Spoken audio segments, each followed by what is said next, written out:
Matryoshka.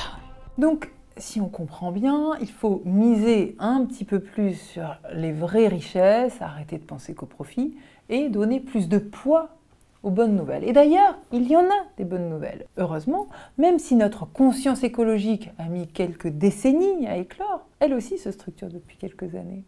Alors oui, l'eau se réchauffe, mais si on regarde le cap, le bateau peut ne pas couler. Il nous suffit d'écouter un petit peu plus attentivement ce que la nature nous chuchote, ce qu'elle a à nous raconter pour nous et pour nos enfants. Ce qu'on peut apprendre de la nature, c'est que la nature, mettez des guillemets, chérit ses petits.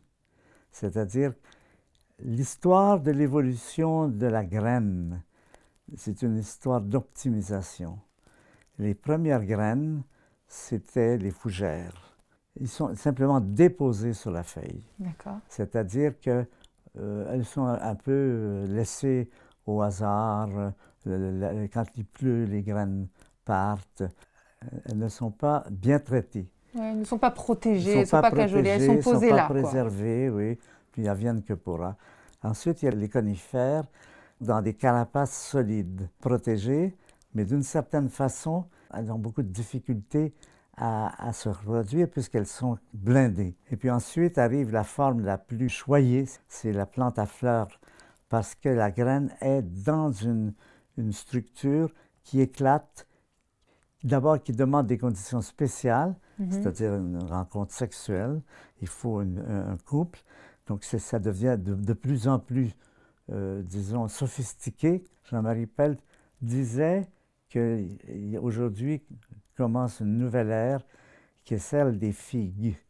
Et les figues ont une structure encore plus complexe, toujours cette optimisation qui est une des composantes de la nature.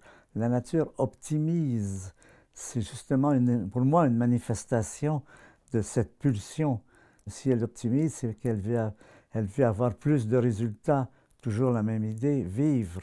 Sur cette dernière partie qui est chère à nos cœurs, oui. C'est le sens de la transmission aujourd'hui. Vous, par rapport à tout ce qui se produit, vous avez l'impression finalement qu'on est infiniment petit ou infiniment grand? Ça dépend de l'échelle. Mais la vôtre, c'est laquelle? Une question d'échelle. Point de vue grandeur, on n'est ni petit ni grand. Les étoiles sont plus grosses que nous, les rétrovirus sont plus petits. Là où il y a quelque chose qui peut être mesurable, c'est justement la complexité. Nous sommes, à notre connaissance, la structure la plus complexe de l'univers. Mais la question que j'aime bien poser, c'est avons-nous une responsabilité dans cette histoire de l'univers? A priori, oui, d'abord parce que l'univers est mu par quelque chose, une structuration, une pulsion de structuration que nous menaçons. Donc, dans un certain sens, nous sommes responsables. Nous les humains, sommes responsables de la possibilité de la faillite de la complexité. Vous voyez, si on prend ceci pour acquis que l'histoire de l'univers, c'est la matière qui s'organise, et que si l'être humain, c'est l'élément qui se déstructure, nous avons une responsabilité de voir à ce que les êtres humains ne neutralisent pas la complexité. Ce que nous avons acquis aujourd'hui, c'est que nous avons maintenant une idéologie.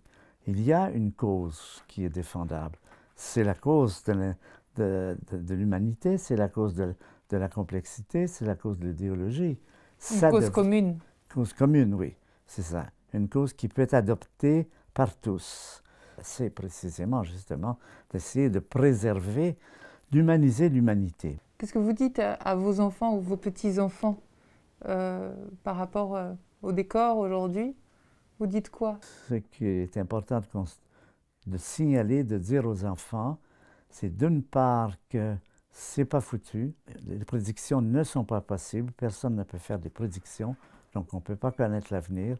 Nous sommes dans une période de lutte très intense, dont personne ne connaît la solution. Peut-être ça va mal se terminer, peut-être bien, on ne sait pas.